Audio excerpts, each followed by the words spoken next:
Hey YouTube, welcome back. That's it? That's it. Now it's your turn.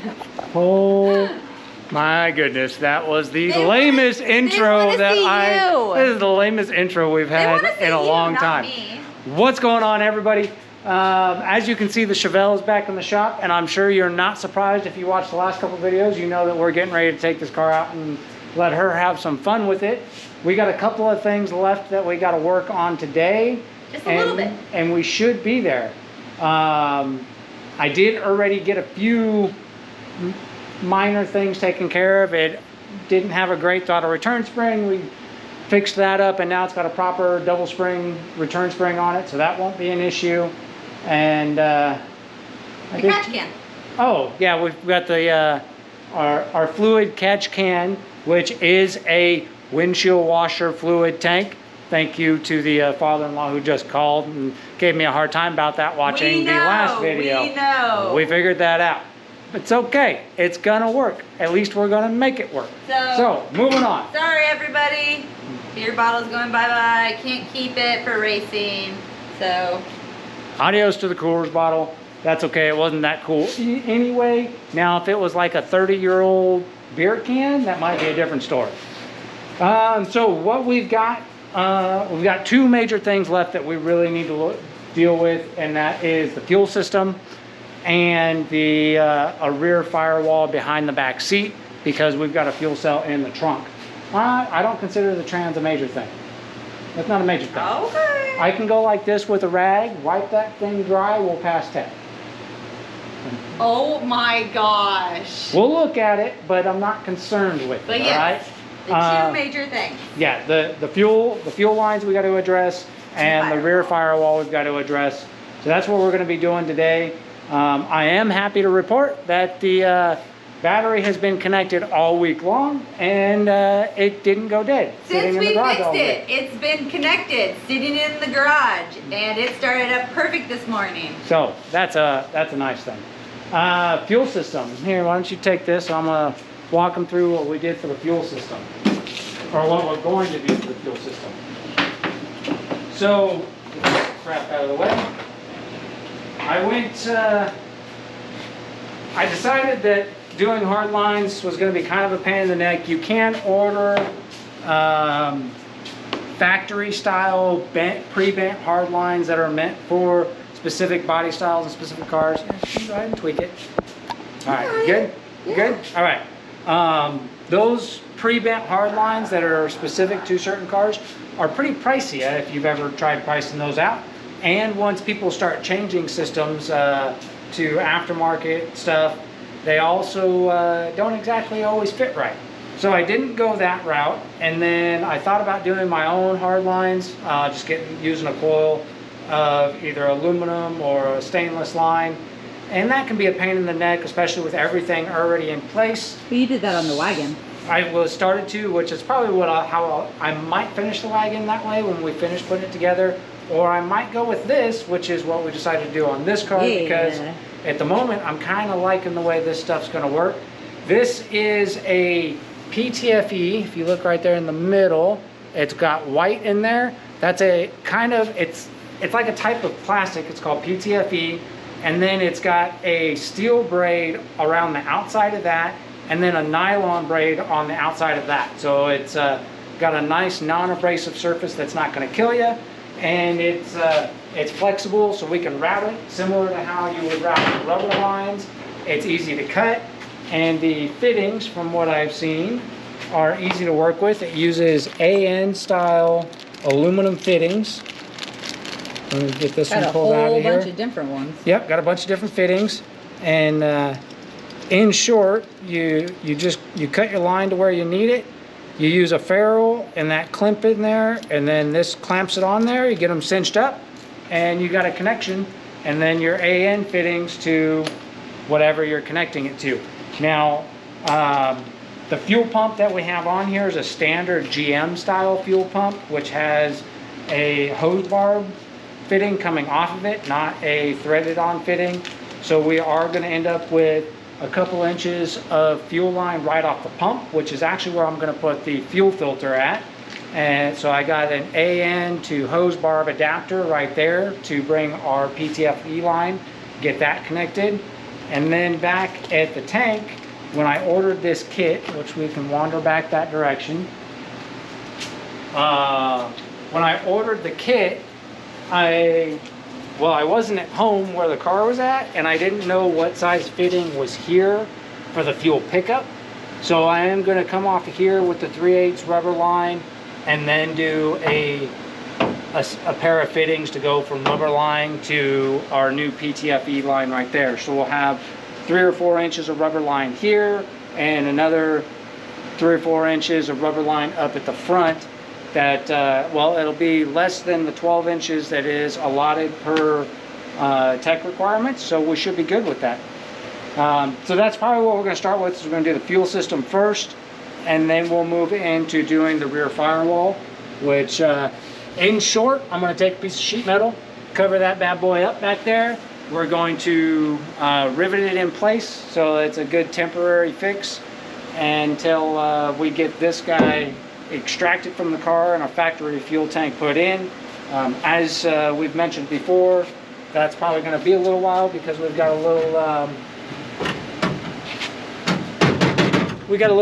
little trunk repair work we got to do, and I don't want to start doing a factory tank underneath until we get that done.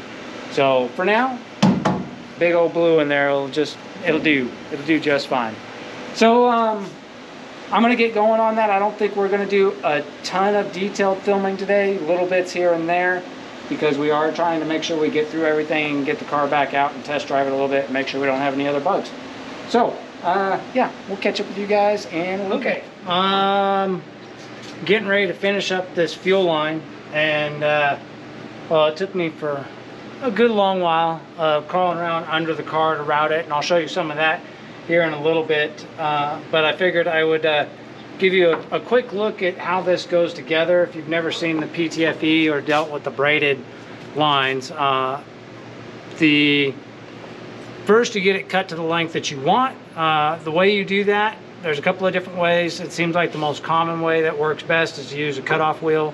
I did not actually end up cutting this line. I kept the excess that I'm going to keep under this tank for now, since we're going to be changing up the fuel system in the future.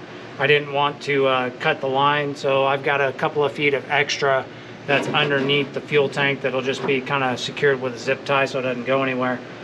But when you cut it, you wrap it with electrical tape. Seems to be the most common.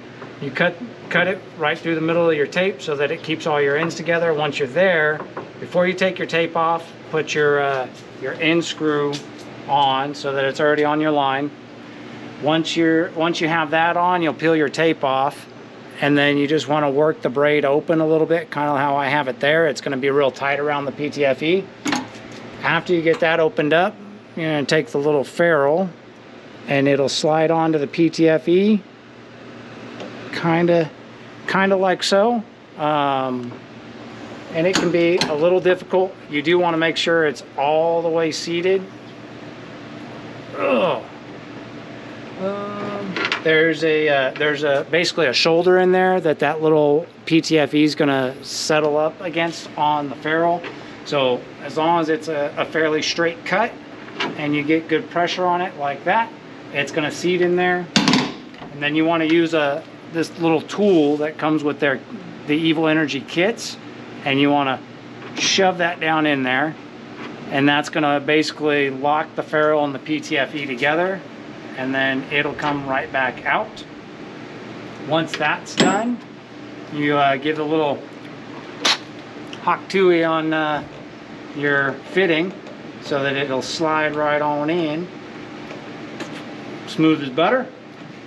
And then you're going to bring your nut up and you're going to tighten it up. And it is in one of the videos I watched, which actually is a great tutorial. Shout out to, hold on, let me make sure I don't screw it up, PNW Car Mods, and I'll link his video down in the description. He does a real good how-to on these. He recommends putting a little bit of oil on the threads so that they go on nice and tight, and I'll go ahead and do the same thing with this before I actually start tightening it up. But at this point, you can tighten it up. These are aluminum fittings. It's probably, you know, most people recommend the use of AN wrenches, which are aluminum. I don't have AN wrenches, so I'm just using some really nice smooth face box wrenches to do this. Where are you going? Oh, wifey set the camera up so she can go get the oil. But I'm using some real nice smooth face wrenches. I already did one of the fittings up at the front with these. Had no issues leaving marks on there. The oil that I used on the front one just to make it go together is just good old 3-in-1. Any real thin oil like an air tool oil probably be fine. Just a tiny little dab of it on there is really all you need. And then you tighten the fittings up. Once they're tightened up, you're pretty much home free. Let's see if I can do this. If you can do your whole line at a vise or on a workbench because you know what the length is going to be, that's probably ideal. Because of how I wanted to route this under the car, it didn't make it work for me to have a fitting on this end before I routed the line. So I put the fitting on the other end, routed the line, and then and obviously now I'm finishing it. And from what I saw in the video from PNW Car Mods, oh man, I probably screwed that up. The tutorial that I got linked below, he says he doesn't really ever have issues with these, been running them a long time, and that you don't have to go gorilla on this thing. So I didn't go gorilla, and you can see I use steel wrenches. No marring, no marks. It's a pretty solid coating on there. But yeah, that's it. And then to finish up the system back here, which I'm going to purge these lines with brake clean before I actually connect it.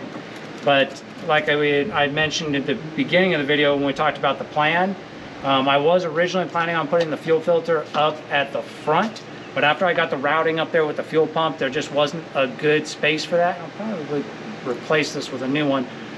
So I decided I'm going to put the fuel filter right back here at the back. So let's see, the flow direction is this way. So it'll go like this. This one will go get tightened up right here. And then when I'm ready, because this tank still has fuel in it, which is why this line's still on here and draped over the top. Once I got the line purged and cleaned out with brake clean, which I'll pump in from one end and then blow it all through with the air hose just to make sure there's no debris in there, I'll take and I'll cut this line and slap this fuel filter in there real quick and put a hose clamp on it. Probably leak some fuel, but it'll be pretty minimal. Easier than trying to pump the tank out. You're gonna make a mess. A little bit. But so yeah, that's the system. These lines from Evil Energy, so far, I really like them. We haven't tested them. Sometime here a little bit later in the video, we will be firing the car up and fully leak checking. And actually, once we get it connected, it'll start filling with gravity up towards where the other fittings are. So we'll be able to start finding out if we've got any leaks. Hopefully, since we've only got two fittings in line of these ANs, we're not going to have any issue. I'm not concerned with the hose barb fittings. But so yeah, that's our fuel system. Yeah, like I said, it took a while to get it routed. Real happy with how it's routed. When we go to do the leak check underneath, I'll take you for a look under this car and you'll see what we actually really like about it, because so far what you've seen is well, the exterior and some of the rotten trunk and some of the niceness under the hood, but where this car is really nice, I promise, is underneath. So when we get ready to go do that, I'll get you back on board and we'll go for a look underneath as I finish up and snip the zip ties for the fuel line routing. 3, 2, 1.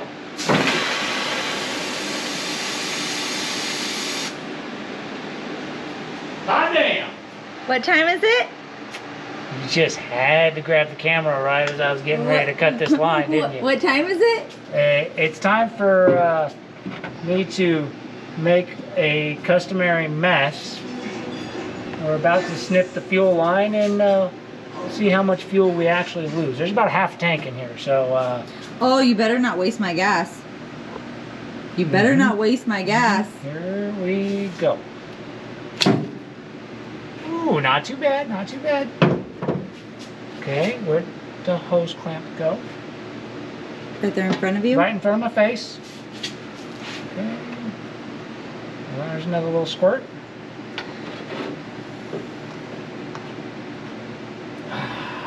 All right, that wasn't too bad. You owe me about 20 bucks.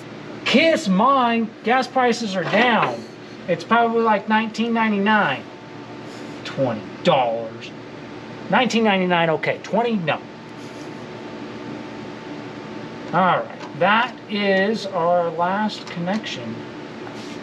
The fuel lines are now routed, other than needing to go cinch up a couple of zip ties, clip the tails. The front's all done? Yep, the front's all connected. It better be connected. If it's not connected, then we'd still be losing fuel. But the fact that that's not filling up with fuel means that this line's connected all the way through. So, Well, you want to take on a tour of what you did? can here in a minute. There's some of the reject fuel line. All right. Get out of my way. Give me a second to get the gas off my hands, and then we'll go for a look-see of what's all underneath. Okay, now we're going under. So, to start back here, oh, light just hit me in the head. Wow. That was cool. I asked if you needed help. I didn't need help. I needed to not drop the light on my face. Okay, so this is where the fuel line goes into the trunk. I'm just using one of the pan drains, and I did add a piece of rubber hose that I split to act as a wear barrier on that edge, because this is going to probably move around like that. So that'll help preserve that. And then as we run across over here, it's secured here, and then it goes up that way to go up along the frame. And this is where things get pretty under here. You notice? Now that we're getting past the junky portion, the rear end is still original. We'll end up doing something else about that. But you can see that the springs, definitely not original. The exhaust, definitely not original. We'll peek more at that up there. And you can see that that floor, real nice and fresh up there. Now we're going to get past the axle. Stick the light. Oh, axle's trying to get me in the face. Okay. I'm like all cramped up here. This is great. Real great. Oh, hold on. There we go. All right. So over here on this side, and if you notice the frame, you can see, or how well, I don't know how well you can see it. Stick there. This frame is fully boxed and powder coated. Front to rear, this frame, the body was completely off and this frame was redone. The actual floor pan is beautiful, front all the way back except for the trunk. And then there's our fuel line. Oh, I don't know, can you see it? Yeah. So there's where the fuel line comes out from going up over the axle, goes over the spring perch, secured up there. Oh, there's a zip tie I need to clip. Where's my clippers? So with zip ties, there's a rule here that you should follow. If anything, not do it for yourself or do it for the next guy. But when you snip zip ties, use flush cuts. Because if you just use regular, like dikes or something, it leaves a little jagged edge right here. Oh, I didn't get that one all the way. I got them. There we go. And when you use flush cuts and you get it right there up against that edge, it's not going to cut the crap out of you if you reach past it. So then the fuel line goes up. It's tucked right up in there between the floor pan and the frame. And then we work our way forward. And you can see it goes over the body mount. And there's a couple more zip ties that keep it up there so it can't fall out. And if we poke around over here a little more towards the center, you can see we've got a driveline loop that's in there. Tail housing of the drive shaft or of the transmission. That it looks like that seals might be part of our leak. There's a little bit of a a drip forming right there. That might be our transmission leak, in which case I'm going to do nothing about that because I don't want to deal with that in the car. But the cross member looks really good. Fresh hardware, floor pan looks great. You can see, and yeah, I got jack stands up under here for safety. And 3-inch stainless exhaust all the way out. Long tube headers, nice pretty hard lines, fresh brake lines as well. There's the brake line going to the rear. All hard lines, nice clean shifter setup. We do need to put a dust cover on, but it looks like these transmission cooler lines right here are probably in the way, and the headers are probably in the way. So we're gonna not worry about that for now. But as you can see, the underside of this car is beautiful. It is very nice. It's been well done. There's those tubular front control arms, and you know, those are aftermarket springs, aftermarket shocks. A lot of really nice stuff, to include, you know, the archaic old starter that weighs a ton. We'll probably end up changing that out at some point for one of the newer lightweight ones. But here's your look underneath. And to finish up the fuel routing, let me sneak back over this direction. After we ran across the top of the frame, over the cross member, it's weird, it's hard to talk upside down, just in case you're wondering. It's kind of odd. But anyway, right here, I jumped back inside the frame rail to go up past into the engine bay, and it follows inside the frame rail, up over this way, over the spring pocket, and pops out. I'm running out of room to move. You know what? We'll just go out from underneath the car and go around. Hang on, we're going for a ride. Around, around, around, around. Oh, fuel line. Son of a gun. Get out of the way. There we go. Alright, move it. Fuel line's killing me. Oh, I'm getting stuck. Power through it. Power through it. There we go. Alright, on the front side. Man. There we go. Now you should be able to see it. This is where it punches out of the frame rail right here and then comes up. We've got a little U-turn. Like I was saying, the factory pump that's on here has got a hose barb, so I had to do a jumper of rubber fuel line to our new line right there. And that's it. That completes our fuel system underneath. And right here on the pump going up to the carburetor, we have a hard line that once we come up top, the hard line comes right here to the top of the head. Basically, we've got a soft line, bends the corner, another fuel filter, little post filter right before the carburetor with a jumper into the carb feed. So now that you've had the lengthy tour under the car, I don't know how that video is going to turn out. I mean, we'll see. It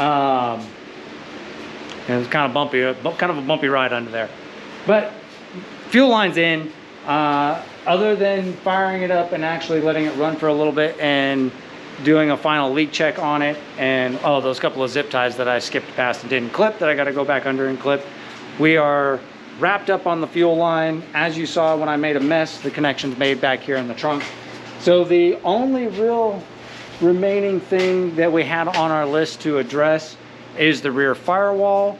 But there is one other thing that didn't make it on the list but is going to get addressed because I do think it's a problem, so I'm going to try and adjust it. And that's well, let me try and show you this. We're going to go down into the engine bay. The steering on this car is a little on the loose side, and I'm going to try and adjust the, I don't know how well you can see it with me actually moving the rag joint, but so you can see I'm wiggling the steering shaft and nothing's happening in the linkage down below. That's slop in the gearbox itself. So I'm gonna go ahead and crack this right here and see if we can take a little bit of that out and try and make the steering a little bit tighter, give it a little bit better feel. that's where we're at. And probably we got to do the firewall next, huh? Yes, we have to do the firewall, and then, yeah. Okay. Well, I'm going to clip some zip ties, and then we'll push this back a little bit so that I have a little more room in front of it for where I can do some metal work. Actually, you should probably back it out and turn it around. Okay. That's what you should probably do. Turn the car around, that way we're not working at the garage door to try and do the back end. Okay. So we will catch up with you guys in a little bit as we're getting going on the firewall. And yeah. And your food's here. Oh, and it's dinner time. What we get? What I get? Teriyaki chicken and rice. Teriyaki chicken. No pizza tonight. She wasn't having it. All right. We'll see you guys in a bit. We checked for leaks. Don't have any. So first try with those fittings on the Evil Energy kit. And they went together perfect thanks to that video that I watched by that guy that's linked down below. This PNW something rather. Sorry, bud.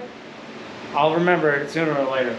Anyway, your video was great. I had no issues with those fittings. They went together perfect in the first go, and we've got no leaks, which is awesome. And moving on, we're up to the next thing. As you can tell, the car's been spun around in the shop because we're getting ready to put in a temporary rear firewall. And what I did to do this, and Wifey was right on the same track, thinking of a way to do it as I was. We were basically rolling side by side, figuring it out. Is we used same brain link. Yeah. And instead of using cardboard, which is what I tend to use a lot for doing some template stuff, we went with paper, which paper is kind of fragile, but the benefit comes from, you come around, if you'll notice right here, I've got a light in here, right? So if you come around and you look at it from over here, I'm gonna crawl in. Oh goodness. Oh my goodness.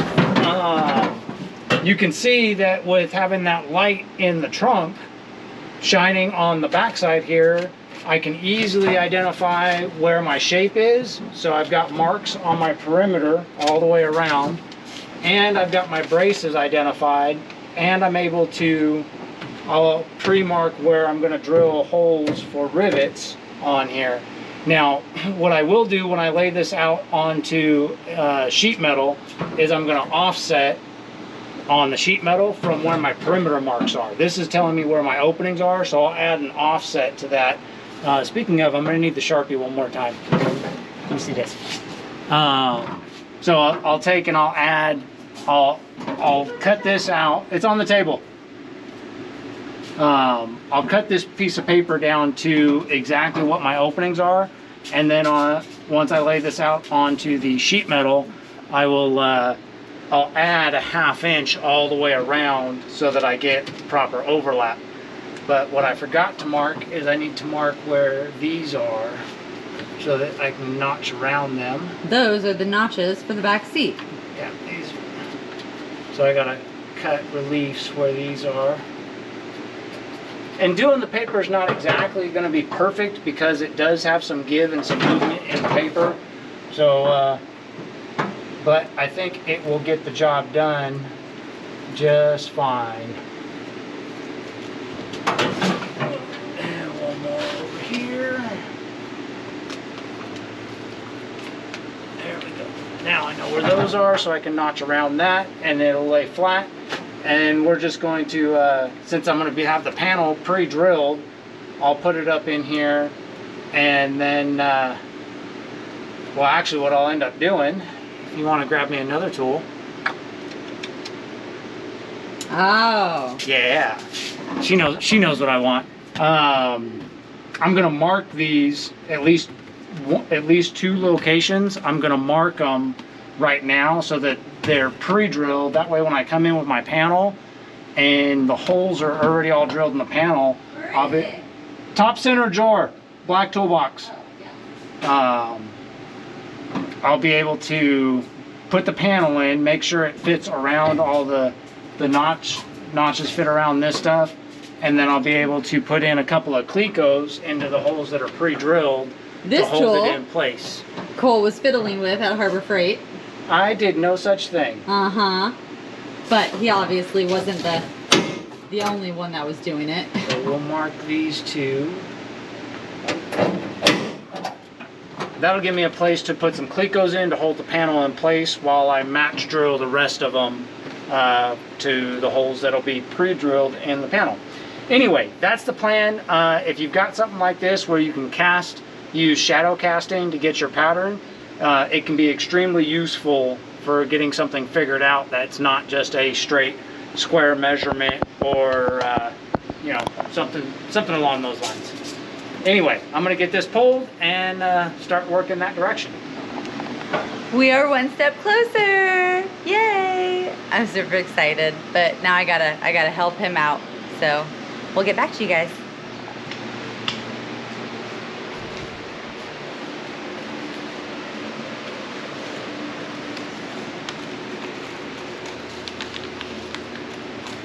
The focus is intense. You want me to do this right? Well, you already messed it up once. Not that bad. All right, so our pattern is getting there. She's just about got it cut out, and then I will do the transfer of the pattern to the sheet metal with an offset like I was talking about in the car, and then we'll get that cut out of the sheet metal. Once that's cut from the sheet metal, we'll stuff it back in here. I already drilled the alignment holes. You can see I've got a Cleco pinned in there on both sides. So yeah, just a little bit of work. Almost there. We got a shiny piece of metal. Okay, so using the paper template, transposed everything. Like I said, I pre-drilled 2 holes in this, pre-drilled 2 holes in the brace. Oh, excuse me, I just chugged a bunch of water. And I threw this in once, those 2 holes lined up, then I match drilled the rest of them. So now we're just going to put this cleaned up piece in. We're just gonna temporarily install it because as long as everything fits up right one last time, then it's gonna come out for paint. Because we'll put a coat of paint on this so it doesn't rust until we come back around to doing something with it. Right there. So the little gizmos that I'm using to install this are called Clecos. They are absolutely fantastic to use if you're doing any sort of sheet metal work like this, because they're more or less a temporary rivet. And you can take them in and out. So I don't know if there's an appropriate number of fasteners that need to go into this, so I just put what I thought made sense. Not a ton, but there's enough, I think.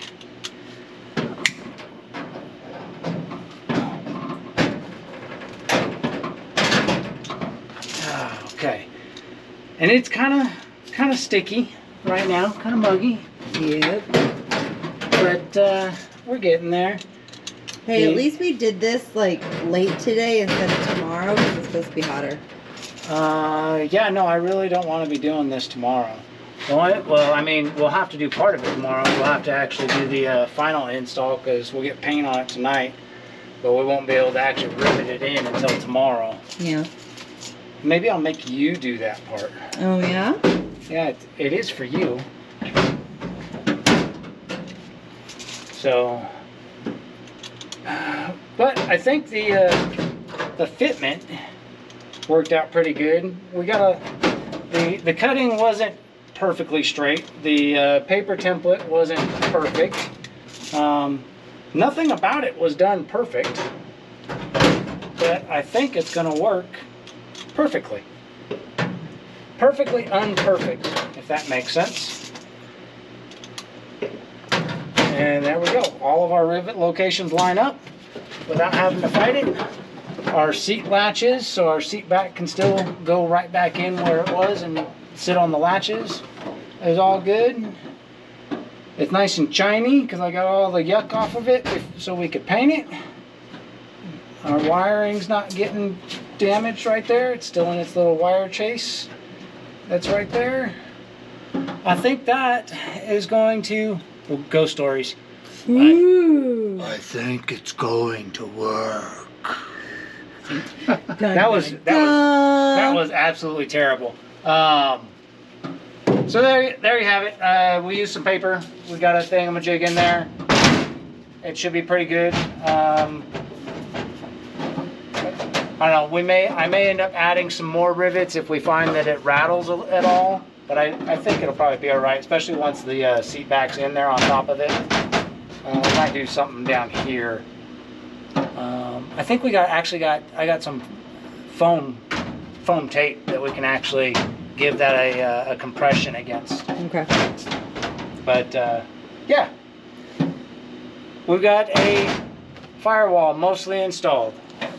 And I think, what else? Do we have anything else on the list?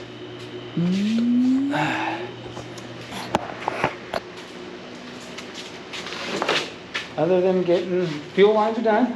Yep. We have a catch can that should work. That's done. Fix the throttle return spring. It's got a double spring on that now. Everything's green. Everything's green? Yep. We got the tires are good, the wheels are good, the windshield's good, the drive shaft loop is good. We fixed the fuel lines. We got the radiator catch can. We did firewall for the front and the back. Got the helmet, put the seat belts in. The seats are fine. We fixed the battery and also fixed the battery drain.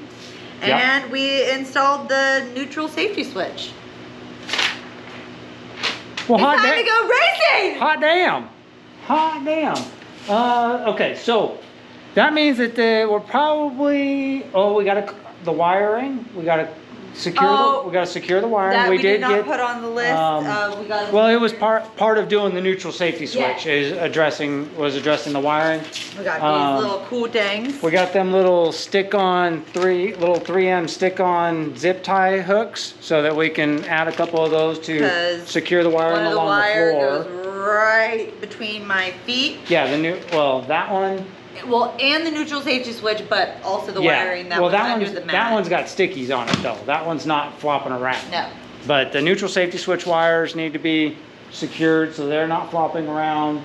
And we'll do another once over, but I think other than finishing the paint on that rear firewall and throwing the back seat back in, I think we're there.